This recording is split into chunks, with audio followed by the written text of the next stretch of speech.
Asylum Inc. presents Survival Instincts. The Bleeding Grove Incident.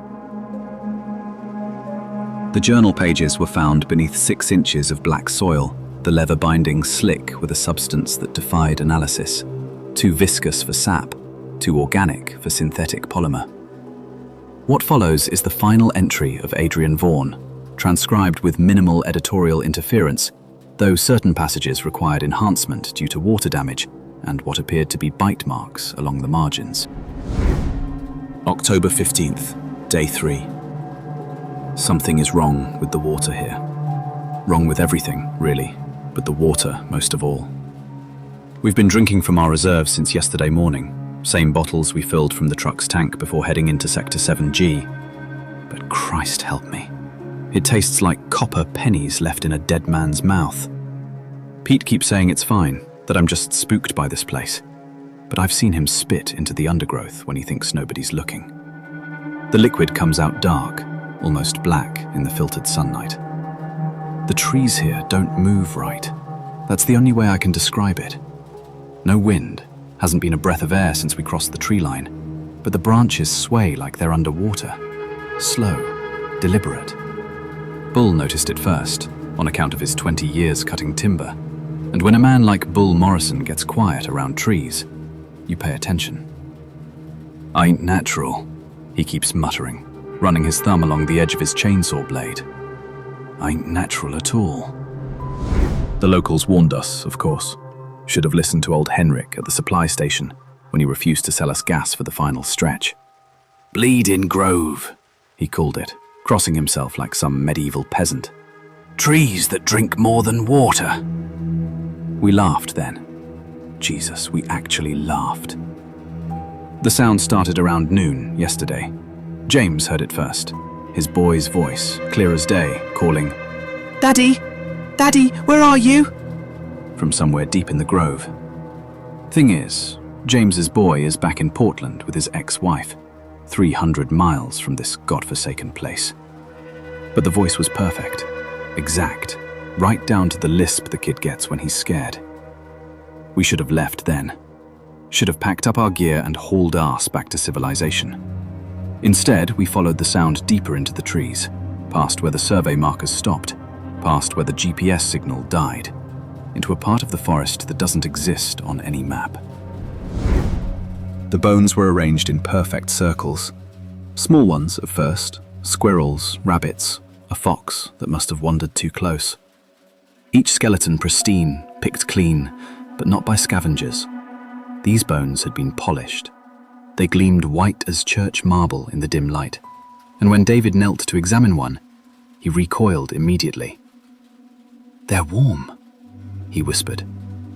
"Still warm." But it was the trees themselves that made us understand, made us see what we'd walked into. They're hollow. Not dead hollow. Hungry hollow. Great gaping maws that start about 8 feet up the trunk, ringed with what I first mistook for bark formations, but now recognize as teeth.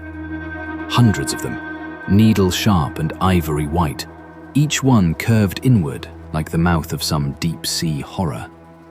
The smell that emanates from these orifices is beyond description. Sweet rot and copper and something else. Something that makes your throat close up and your eyes water. The root system pulses. Beneath our feet, we can feel it. A slow, rhythmic throbbing that matches no earthly heartbeat. When we tried to leave this morning, Pete's leg sank knee-deep into what we'd thought was solid ground. The soil around him writhed and contracted, and when we finally hauled him free, his boot came off in something's grip. The leather was dissolving, smoking like it had been dipped in acid. Pete's leg is infected now. Has to be. The skin around his ankle has taken on a greenish tinge, and thin white threads, like fungal hyphae but too organized, too deliberate, spread up toward his knee. He says it doesn't hurt, that I've watched him biting his lip until it bleeds whenever he thinks nobody's looking. We can't find our way out. The paths we cut yesterday have grown over, new growth sprouting with impossible speed. The trees are learning from us, I think, adapting. The sounds they make now include Bull's laugh, my daughter's lullaby, the specific creak of James's back door opening on summer evenings.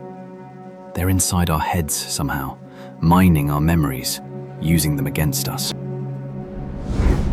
David tried to climb one of the giants this afternoon, thinking he could get a bearing from the canopy. The bark gave way beneath his hands, soft and yielding as flesh. When he pulled back, his palms were bloody, and the tree began to weep. Great red tears GDK down its trunk, pooling in the root system below. The smell intensified, and I swear I heard it whisper his name. We're down to half rations now, though none of us have much appetite. The water situation is worse.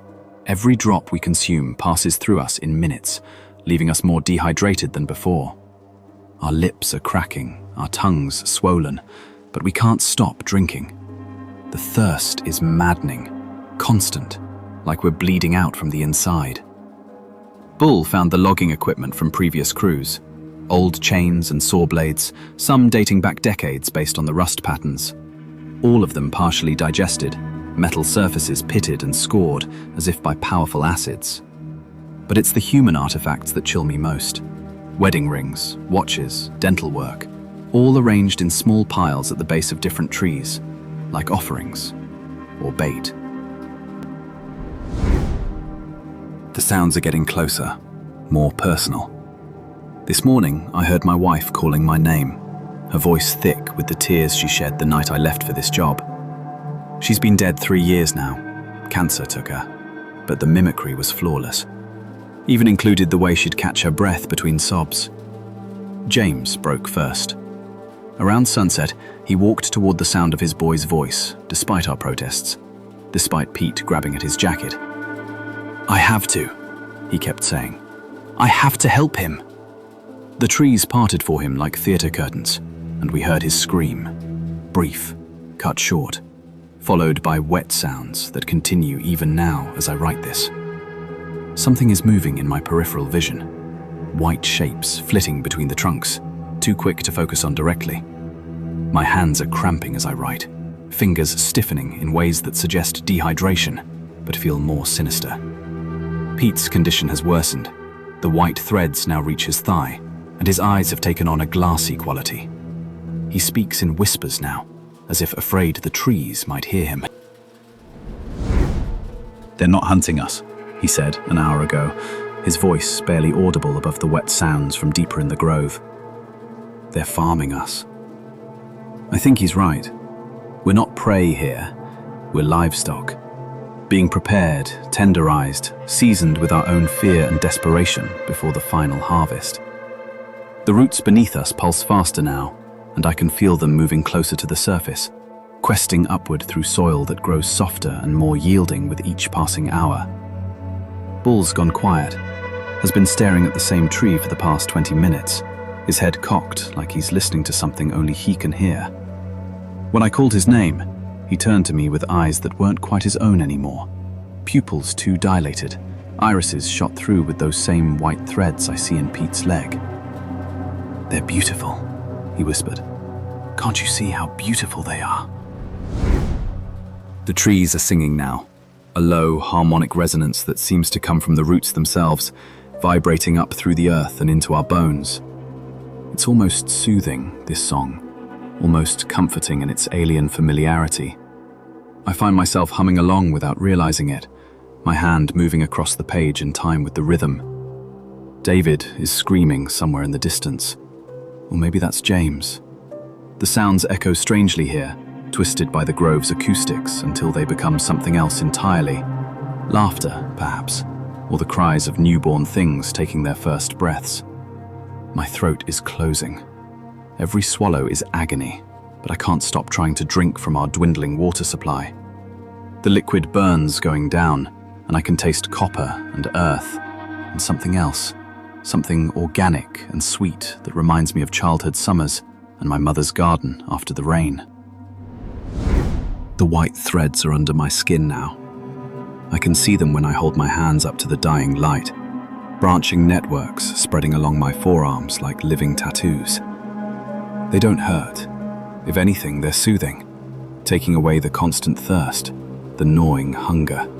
the desperate need to escape this place. Maybe Pete was wrong. Maybe we're not livestock. Maybe we're seeds. The trees are calling my name now, and their voices are the voices of everyone I've ever loved. My wife, my daughter, my mother, my father. All of them reaching out from beyond death itself, promising reunion, promising peace, promising an end to the terrible thirst that consumes me from within. I can see the truth now, written in the grain of every trunk, spelled out in the careful arrangement of bones at their roots. This isn't predation. This is symbiosis. We give them what we are, and they give us what we need most. The entry ends here. The final pages show evidence of significant water damage and what appears to be organic decomposition. Subsequent analysis of the journal itself revealed the presence of unknown spores throughout the binding and paper stock. Field Notes, Agent S. Lennox. Recovery of the Vaughan Journal from Sector 7G required full hazmat protocols after initial recon team reported anomalous biological activity in the target zone. Bone fragments consistent with 5 adult males were found distributed throughout a 200-meter radius, though complete skeletal reconstruction has proven impossible due to extensive modifications to the calcium matrix. Local authorities are maintaining a 2-mile perimeter around the grove under the cover of ecological survey. 3 members of the initial containment team have reported persistent dehydration and auditory hallucinations following exposure.